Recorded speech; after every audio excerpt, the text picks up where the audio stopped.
And so the dashboard was updated today. As I mentioned, often it is updated weekly, every Monday. Since last Monday, we've added 9 new cases, which is quite a difference from the week before, where we had an additional 34 cases that we had added. So this week there was a little bit of a slowdown, which was actually very good to see. And we did have a lot of people testing, which was fabulous. A lot of testing going on by our residents in the community. So we'd like to keep that up, especially as we get closer to school starting up. So as of right now, we have a total of 1,421 total confirmed cases. I would like to point out that unfortunately we did have 2 additional deaths that we've added and accounted for here. And so that is unfortunate. It was in a, both of those folks were elderly residents and suffered from, they were immunocompromised, we'll put it that way, vulnerable, one of our most vulnerable populations. So unfortunately, we do have to report that. We did have a slight decrease in our overall positivity rate. As I mentioned, we had a lot more testing going on, which is a fabulous thing. And it did drop our positivity rate from 2.26 last week to 1.98%. So this is a much better direction. And I hope this keeps up. Even though it's a slight downward trend, I hope that it's definitely going in the right direction. I hope it continues to do so. You'll see that we are still below the state positivity rate of 2.93%. And at this point, below some of our surrounding communities, which you'll see reported there. And this is just the overall trend of our positivity rate over time. You'll see back in around late June, very early July, we started on an upward surge, and really up until recently, just continued to grow in our positivity rate. So hopefully, again, we will continue downward. We will see. And in an effort to try to capture what's going on in our community, I will switch it over to the COVID testing link, which we are offering free testing prior to school. We held our first testing clinic today, actually, at Town Hall. There will be 2 more prior to the start of school, one this Thursday and then the following Monday. And I do encourage all residents, anybody who works in town who may not be a resident, and all town employees to please sign up for that, especially if you're part of the school system, whether you're an employee, part of the staff, teacher, or you are a student. Please, I encourage you to test. And it is free for all those people there. There's plenty of space available. You just have to create an ID through Project Beacon. It's all online, the registration, and it runs very smoothly. Today went very smoothly.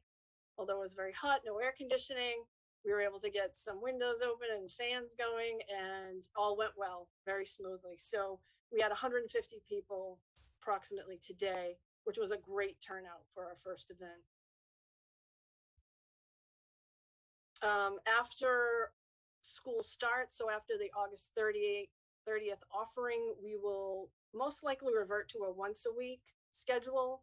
However, that's to be determined, based on need, based on demand, based on where we are after the opening of school. So that's where we are. For that, I would like to point out that, we're still seeing, as I've said in other meetings, we are still seeing a fair share of breakthrough cases. So in other words, people who are fully vaxxed and have contracted COVID.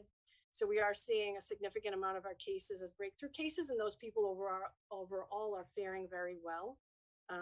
Their duration of illness and their symptoms seem to be obviously a lot less in the vaccinated population. So this is good news.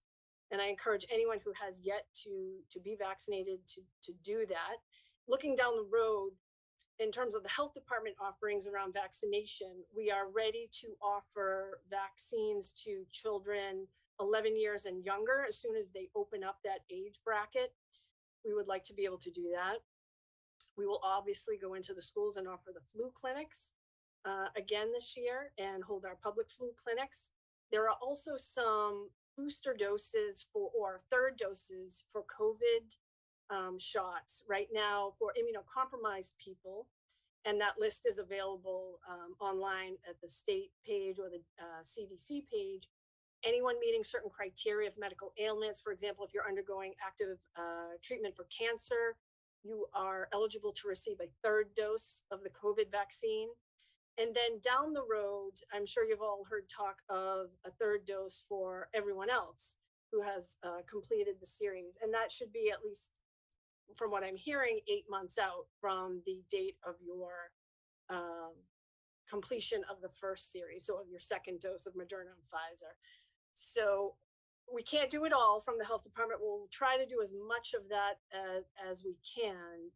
Obviously, it's all worthwhile, but vaccines are plentiful through the pharmacy system at all pharmacies. And hopefully they'll be offering out those third doses as they become available to folks as well.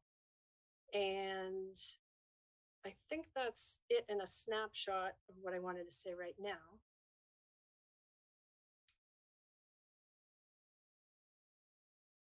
So are there any questions from the board?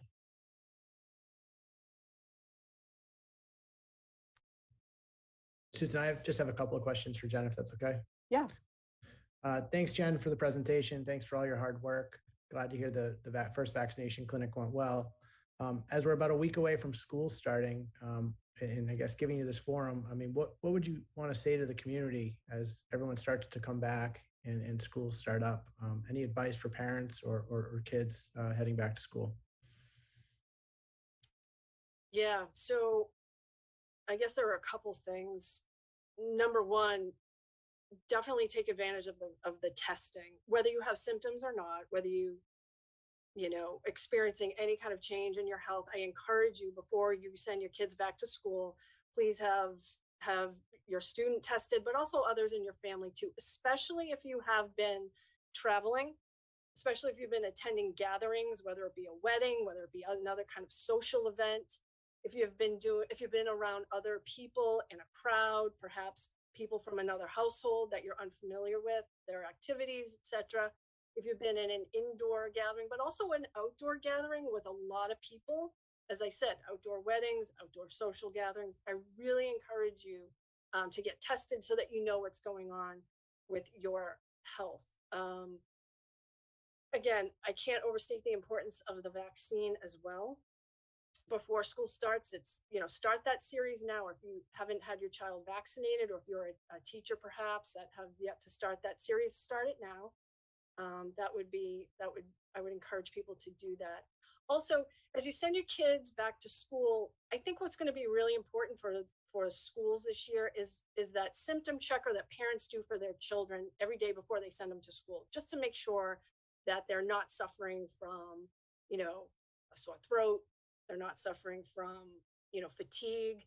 Even if they have a tickle in their throat or they're stuffy, you may want to hold them back, stay out of school, get them tested before you bring them back in. It's going to be super important this year, given that there are really no distancing requirements this year, although I think the schools are going to try to do a really good job of physical distancing kids, and obviously they need to wear masks. However, I do think not sending your kids to school ill, even if you think it's a cold, I think it's wise to get them tested before you assume it's anything. If anything, we hear a lot from our cases is that, oh, I just thought it was allergies or something like that, right? Which is easy to do and dismiss it that way. But I just think in order to keep the schools healthy on the inside, it's going to become really important to check in with your kids before you send them off to school.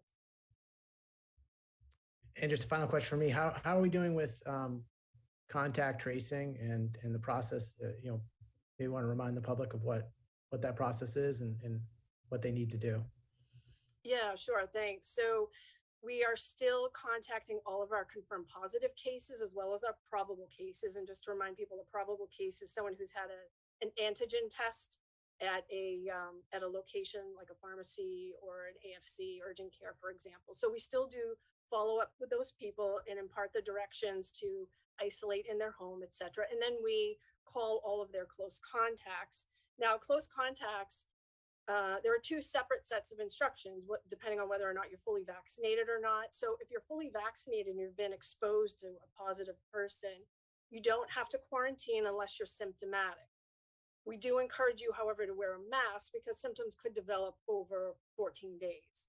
So if you're fully vaxxed, no need to quarantine if you don't have any symptoms, but wear a mask, especially if you're going into work or something, or into another setting outside of your home. If you're not vaccinated, if you're not fully vaccinated, even if you've only had one dose of Moderna or Pfizer, you will be told you need to quarantine, meaning stay in your home, and then to test at day 5 through 7. And if it's negative, we will let you get back to your normal activities on day 8. So things will change, however, in terms of what we will, the directions and instructions we will give to people concerning students. And that is all, we're sort of trying to figure that all out right now. Although the goal, as everyone knows, is to keep kids in school, right? So we're talking about doing a test and stay program. You'll hear that term coming out of the school system, which means anyone who's been exposed to a positive person has the ability to actually stay in school and be tested every day for a certain amount of days, as long as they're not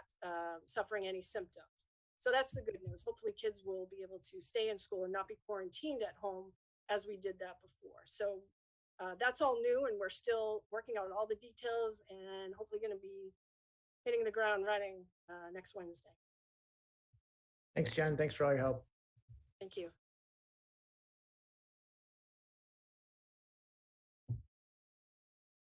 Anyone else? Yeah, just one quick question, if I could, Susan.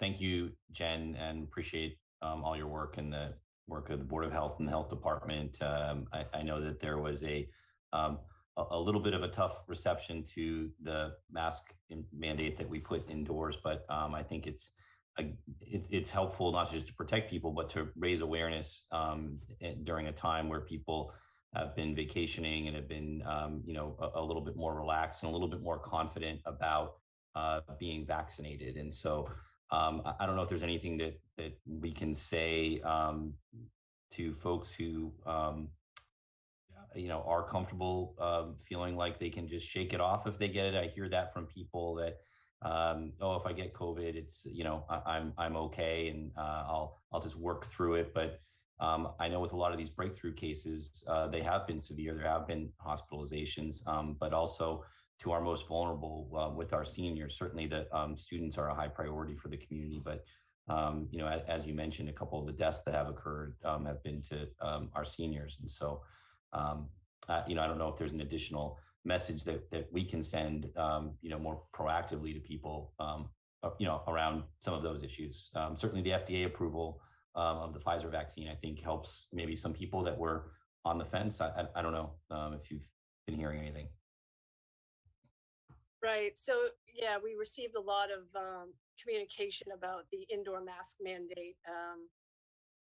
And I understand the reception was, disappointing to a lot of people, or the mandate was disappointing to a lot of people. However, I think what's important to understand is Delta is a variant that does not behave like our original strain of the COVID virus. So, Delta is a fast replicator, and most of our cases have symptoms, meaning our breakthrough cases as well have symptoms. So it's much easier to transmit when you're suffering with symptoms, right?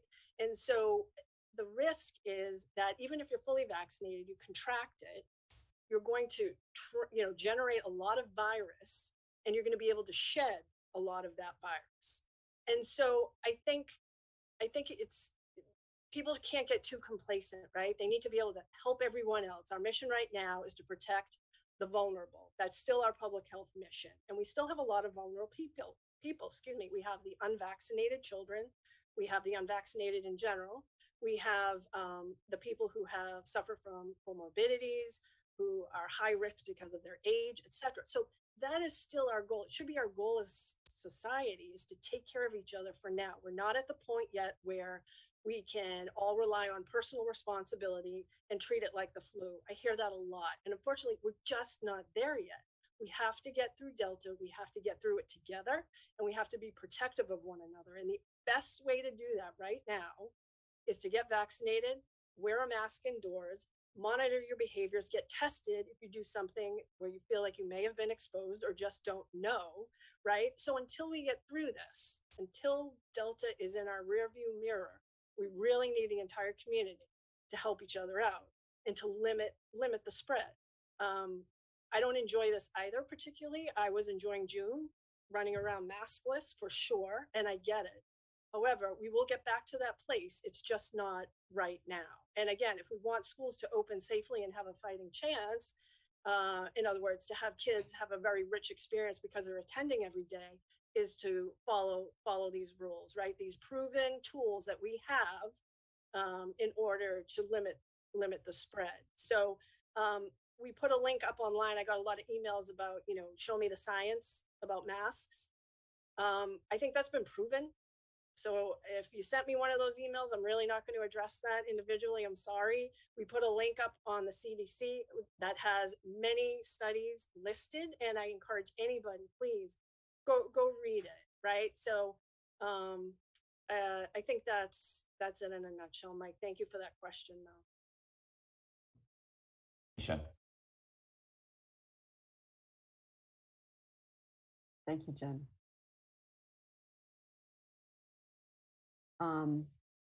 Mariano, anything? I think No, I mean, thank you, Jen, for all the work you've been doing. I know the last few weeks have been returned to somewhere where that we didn't want to be at, but that's how the pandemic goes. And thank you for all the work that you and the whole department is putting into this. Yeah, I second that. Thank you for all of the, hard work in stressing that it's important for us as a community to take care of each other. I think that's the way to look at this. Thank you. Okay.